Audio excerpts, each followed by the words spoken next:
Bienvenue dans Les Indispensables par l'UNSA, le podcast dédié aux salariés du particulier employeur. Chaque jour, des milliers de professionnels, gardes d'enfants, assistants de vie, jardiniers, employés familiaux et bien d'autres accompagnent nos vies, souvent dans l'ombre, mais toujours avec une importance capitale.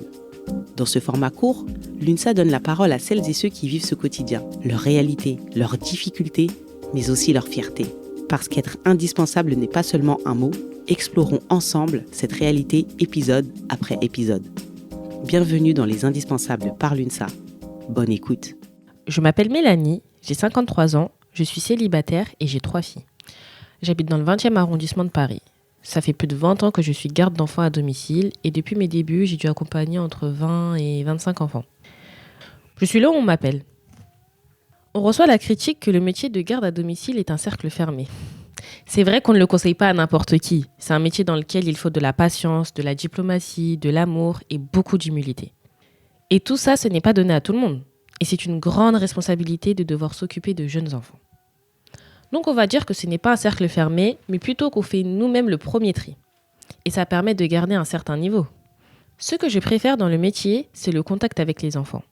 L'amour qu'on leur donne et l'amour qu'ils nous procurent. C'est tellement merveilleux ce qui se passe entre nous que ça nous fait oublier les petits désagréments du quotidien. La particularité de la garde d'enfants à domicile, c'est que le cumul de contrats, donc la garde de 2 enfants de 2 familles différentes, c'est aux familles de se mettre d'accord. Et dans ces conditions, je peux garder les enfants ensemble et c'est le lieu d'accueil qui alterne. 1 semaine sur 2, on est chez l'un ou chez l'autre. Il faut que les parents s'entendent, mais pas trop. Ce qu'il y a de bien dans la particularité du métier, c'est que ce sont les employeurs référents. Donc la première famille qui m'emploie, qui édite et publie une annonce pour trouver ce qu'on peut appeler une cofamille. Et lorsque le contrat se termine avec les différents employeurs, c'est pareil. Ils éditent et publient une annonce et deviennent mes références et ça c'est un gage de confiance. C'est ma tante qui m'a fait entrer dans cette activité. Au départ, quand je suis arrivée en France, j'ai rejoint ma mère qui était femme de chambre en hôtellerie. Elle a fait jouer ses relations pour me trouver un poste, mais ça ne m'a pas plu. Puis j'ai fait auxiliaire de vie à domicile avec des personnes âgées. Ce sont des métiers très difficiles. Et puis ma tante qui était, elle, garde d'enfants à domicile, m'a trouvé un poste par le biais de ses connaissances. Quand j'ai commencé, ça m'a tout de suite plu. J'ai su que ça me correspondrait sur le long terme. On peut dire qu'on aime les enfants, ça c'est facile. J'avais quand même une petite réserve sur la relation à créer avec les enfants. Parce que quand tu arrives, l'enfant a déjà une éducation, il a des parents. Si je dois le cadrer, comment je devrais faire ? Et surtout, si l'enfant ne m'aime pas. Et puis finalement, je suis rentrée dans mon rôle. Chacun a sa place, il y a de l'amour pour tout le monde. Être salarié du particulier, ça offre une autonomie. Tu es seul avec les enfants, tu gères la journée, les sorties. Et puis ça colle bien avec mon caractère.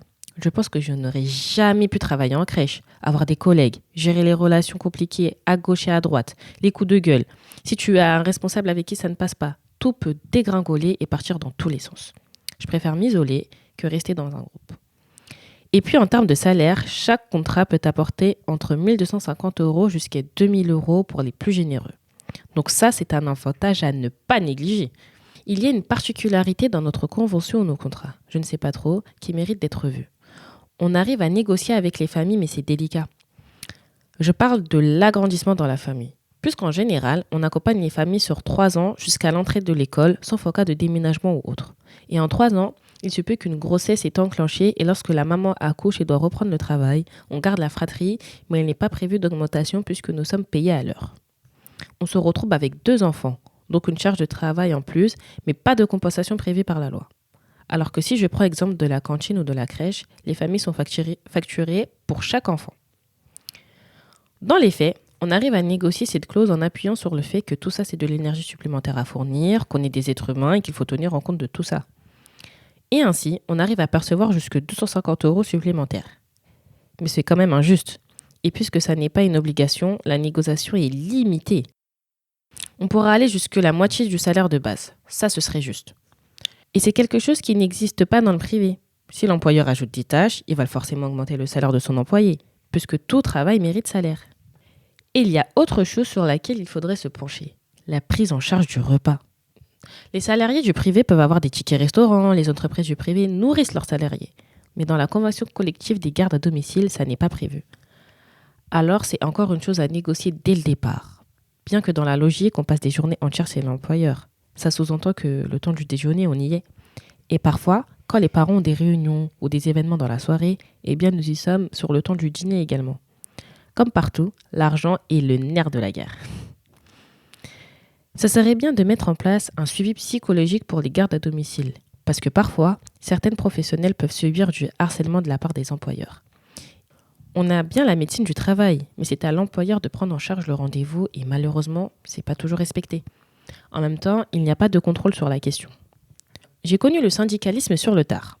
C'était suite à un litige avec un employeur qui ne voulait pas payer mes droits lorsque je suis tombée malade. J'ai eu besoin d'être accompagnée car malheureusement, les employeurs connaissent plus le droit du travail et peuvent nous manipuler avec cela. Il faudrait que les nounous se syndicalisent avant même de prendre un poste. J'aime bien dire aux employeurs que je suis syndiquée. Comme ça, ils savent que j'ai des ressources. Si j'ai bien un conseil à donner à une personne du métier, c'est vraiment de se syndiquer. C'est hyper important.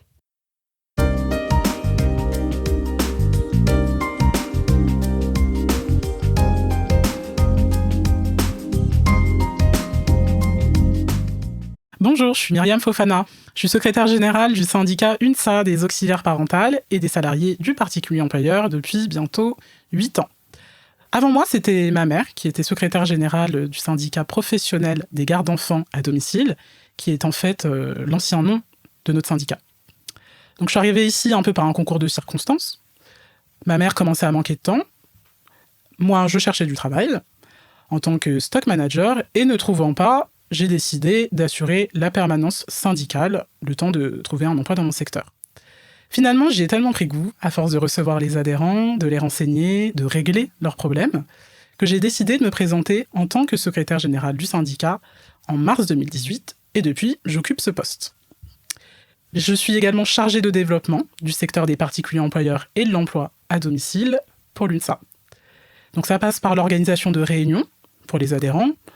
On tracte aussi de temps en temps, et on s'occupe évidemment de traiter les dossiers adhérents. Ce que je pourrais dire pour conclure, c'est que j'aspire pour les adhérents à une reconnaissance et une vraie valorisation de leur métier qui peuvent souvent être pénibles, que ce soit garde d'enfants à domicile, employé familial, assistante de vie. Ils ont souvent des salaires assez bas, donc vraiment on négocie leur salaire, de sorte qu'ils aient des salaires décents. On aspire également à de meilleures conditions de travail pour ces salariés. Et pour finir, on veut l'égalité et on lutte contre les discriminations, quelles qu'elles soient. Il faut savoir qu'une grande partie de nos adhérents sont des femmes qui ont immigré en France dans l'espoir d'une vie meilleure.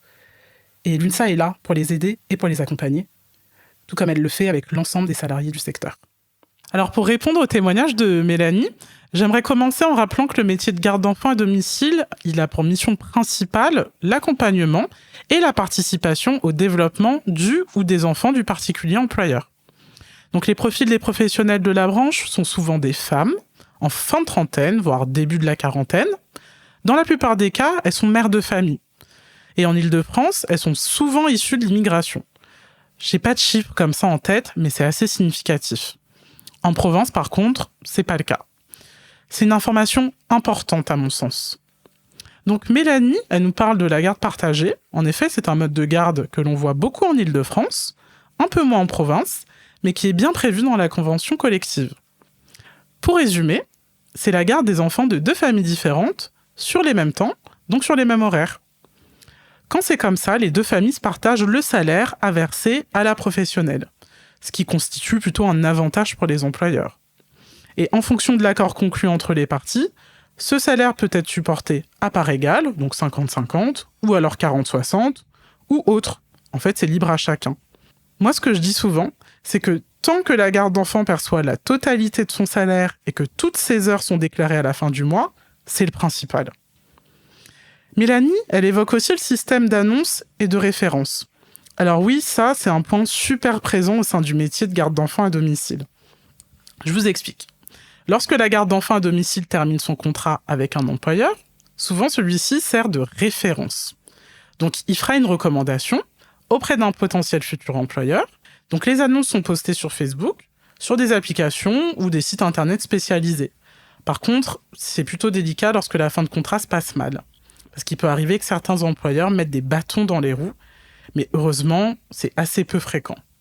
Mélanie nous parle de l'autonomie dont elle jouit du fait de son métier. Le Covid est venu tout chambouler avec la démocratisation du télétravail. Là où elle n'avait personne sur le dos, du lundi au vendredi, eh bien maintenant, ce n'est plus le cas. Parlons salaire maintenant. Aujourd'hui, une garde à domicile est payée en moyenne entre 9,95 € et 12 € net de l'heure. Cela reste une moyenne, puisqu'elles peuvent négocier plus selon les tâches qu'elles doivent effectuer et le nombre d'enfants dont elles s'occupent. À l'UNSA, on s'attache à ce que le salaire horaire minimum suive au moins l'inflation. C'est un point sur lequel nous négocions pas mal. Dans son témoignage, Mélanie elle dénonce un trou dans la raquette. Elle dénonce le fait que dans la convention collective, il n'est pas prévu d'augmentation de salaire lorsque la famille s'agrandit. Puisque les gardes à domicile sont payées au nombre d'heures de travail effectuées, donc qu'elles aient 1 ou 3 enfants à charge sur une journée, elle sera payée de la même manière. Puisque ce n'est pas une obligation d'augmenter le salaire lorsque la fratrie s'agrandit. Les employeurs font juste signer un avenant et c'est tout. C'est un des sujets que l'on aborde en commission paritaire, entre représentants d'employeurs et représentants de salariés. Parce que c'est important pour nous.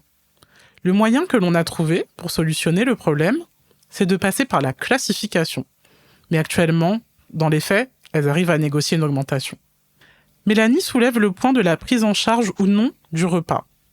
Dans la convention collective, le repas des gardes à domicile peut être déduit de leur salaire si elles prennent leur repas chez l'employeur. Je veux dire par là qu'elles consomment les provisions de l'employeur. Mais dans les faits, très souvent, l'employeur prend en charge le panier repas. Comment le refuser quand la professionnelle peut passer 10 heures par jour dans le domicile ? Mélanie a également émis l'idée de la mise en place d'un suivi psychologique. Alors je vous avoue que ce n'est pas une demande que j'ai souvent entendue. Après, peut-être qu'elles n'osent pas forcément en parler. Mais quand elles font l'objet de harcèlement, le syndicat est vraiment là pour les accompagner. On est là en soutien et on est là pour intervenir. Lorsqu'il y a des employeurs qui harcèlent leurs salariés, on leur fait comprendre que les choses doivent se passer différemment. Dans ces métiers où les salariés sont isolés, il est plus que nécessaire qu'ils connaissent leurs droits. L'UNSA se bat pour que ses adhérents puissent jouir des meilleures conditions de travail. D'ailleurs, depuis le 1er janvier 2025, nous avons mis en place le SPSTN, qui est le service de prévention et de santé au travail national. Il a pour mission de prévenir les risques professionnels et suivre la santé au travail de tous les salariés du secteur des particuliers employeurs et de l'emploi à domicile. Et ce, en France métropolitaine et dans tous les départements et régions d'outre-mer. Les employeurs ont toujours eu l'obligation de prendre en charge la visite médicale d'embauche, donc prendre le rendez-vous et s'acquitter de la facture. Mais ça n'était jamais respecté. Avec le SPSTN, on espère que le suivi sera plus rigoureux et que ça servira aux salariés. Pour finir, Mélanie nous informe qu'elle a connu les organisations syndicales sur le tard, à la suite d'un litige. C'est vrai que lorsqu'une professionnelle vient pousser la porte, c'est rarement parce que tout va bien. Dans la plupart des cas, c'est pour des problèmes liés à des contrats mal rédigés, des heures de travail non déclarées ou de la discorde concernant les congés payés. Dans tous les cas, la rencontre entre les gardes d'enfants à domicile et l'UNSA intervient lors d'un appel à l'aide, auquel nous répondons toujours présents. Suivez le conseil de Mélanie et syndiquez-vous avant même de prendre un poste. L'UNSA, c'est pour vous, avec vous et pas sans vous. Merci d'avoir écouté Les Indispensables par l'UNSA. N'hésitez pas à cocher les 5 étoiles, à laisser des commentaires et surtout, pensez à partager le podcast autour de vous. Vous désirez nous écrire ou nous rejoindre ? Vous trouverez toutes les informations en texte de description de l'épisode. Les Indispensables par l'UNSA, un espace pour vous écouter, vous informer et vous accompagner. À bientôt.